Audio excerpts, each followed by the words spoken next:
Since then, we've seen a steady coin slowly take over traditional money in a big way.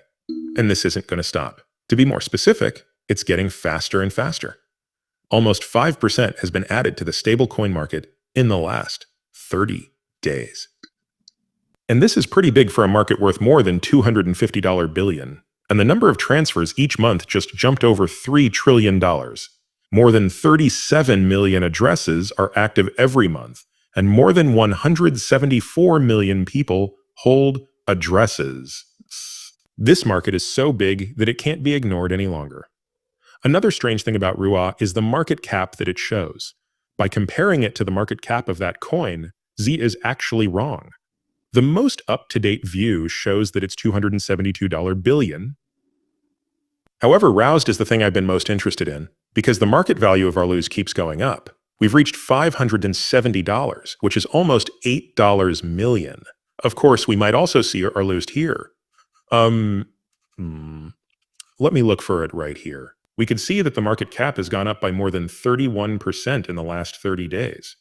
The number of holders is up about 5%, and the amount of money transferred each month has jumped almost 18% in the last 30 days to over $3.02 billion.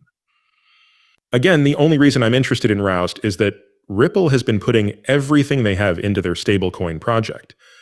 Why wouldn't they? We just saw one of the biggest bills about stablecoins pass. This will have a much bigger effect on the market cap of stablecoins and the amount of money that is transferred every month. We just passed that a couple of weeks ago. Give it 6 months, you know?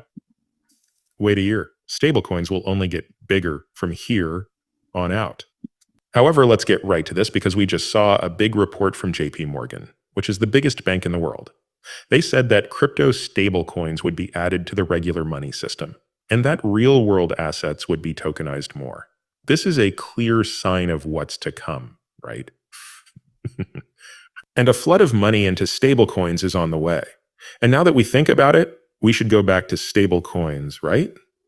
We go back to stablecoins and look at the networks, because if we think about the networks that these stablecoins live on, we can see that some exchanges and networks aren't really good for trading stablecoins because the network itself can't handle trillions of dollars moving through it. 3 days, week, or month. But when we think of networks that can do it, we see names like XRP, Hedera, and Stellar. Now is the time for people to pay attention to these kinds of networks. That's because stablecoins are becoming more and more a part of the US banking system. This is because more and more money is being moved with stablecoins. You know what that means, right? That means more people will want to use these public networks. That means more people will want to buy gas tokens. That's the gas coin. It could be XRP, HWAR, or XLM.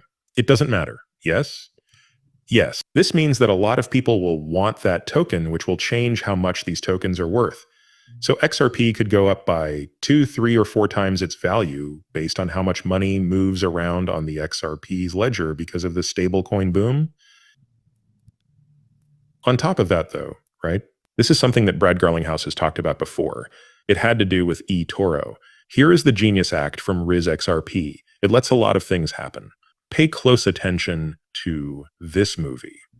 As a way to deal with different currency types and help customers, Ripple has used stablecoins, specifically US dollar stablecoins, for many years. And to be honest, it has worked better sometimes. For this reason, we've sometimes used Tether and sometimes USTC, SKA. In fact, we were in charge of making 20% of all USTC at one point. We also saw that the market was growing, which meant there was a chance to make money. For our customers who work in, institutions, we thought it was a good chance to jump in. When you look at what's coming up for safe coins, I think the market will continue to grow a lot.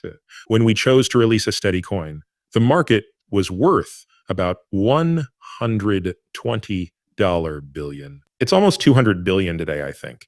And some smart people think it will be a couple of trillion in 5 more years. That's why I'm sure the market will keep growing. By far, the most important stablecoin right now is the US dollar. However, I think you will see some movement in the euro and maybe even the yen. We'll find out how far that goes. Let's not forget that our goal is to make the XRP system the best, most reliable, and most useful. and having a stable coin based on the XRPL that is strong, reliable, and efficient. There is a lot of trust in Ripple's name because it has worked with institutions for years. Finally, we have a huge amount of cash on hand that we believe could help make the Erlust or Ripple USD successful if needed. And yeah, listen, this makes room for projects like XRP when we think about rules and standards. Again, Ripple is not XRP's, and XRP is not Ripple. Ripple's goal here is to show that legitimate projects and companies, like Ripple and XRP, will be at the forefront of this big boom thanks to regulations and compliance. This is because they have been working with regulators and institutional players for so long, which is the main reason why XRP is called the banker's coin. This is something I just talked about on X, right? I told you that no one is ready for what's coming to this market. It was a joke, but I did say that institutions are max bids. And guess who has been catering the XRP ledger to institutions for years? Even though Bitcoin Maxis called it the banker's coin, Ripple and XRP have been used. But Jack McDonald also wrote a great post about the Genius Act. He said that since the Genius Act was signed into law, more consumer goods, retail, platform, and tech companies are looking into whether they need their own safe coin. This comes from the CEO of Standard Custody and the SVP of stablecoins at Ripple. But let's be honest. Putting out a stablecoin is not the same as putting out a new app. It is infrastructure, and if you mess it up, it will have real effects. A stablecoin isn't an add-on or a function of a product. It's the financial infrastructure, and that means a lot of trust, compliance, funding, and responsibility. What do most of these businesses want? Not having to pay fees to swipe a credit card, getting paid faster and with fewer middlemen, loyalty programs and closed-loop spending, and the chance to make extra money from interest on savings. These business schools are good, but they're not the whole story. The trouble is that most of these models were only meant to be used in one ecosystem, also known as walled gardens. Only works with one brand, not programmed, liquid, or interoperable. The world's finances need to be less broken up, not more. And that's where stablecoins with brands fail. Integrating external systems in a complicated way can limit value outside of the brand.